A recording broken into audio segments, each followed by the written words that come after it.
Killer Croc and Poison Ivy are such an obvious and amazing team up. Poison Ivy issue 15 opens up with Ivy coming face to face with Peter Undyne, and she asks what happened to him, to which he tells her greed, and says that he can show her what happened to him. But Ivy's eyes work just fine and warns Undyne, don't touch her. But Undyne isn't fazed and tells her that they're one and the same. Peter reveals he discovers something called green steel, an ultra malleable metal that can be shaped really easily.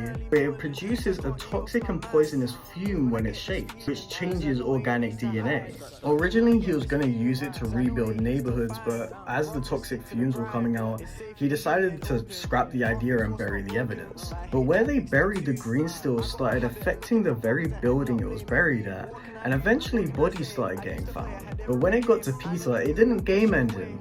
It chose to actually punish him, making his touch acidic and giving him the power to put his thoughts into other people's minds. And he felt this connection to Poison Ivy and decided that he could not let her go. But he's not going to game end her, he doesn't have to, the building's not going to let her leave. So Ivy wrangles him up and tells him that he is going to show her the way out, but he just laughs. And I'm pretty sure he paralyzes her. Meanwhile, Croc is wondering where Ivy's at. And it's really funny seeing Croc go through Gotham City so casually as if he's not a giant fuck-off crocodile.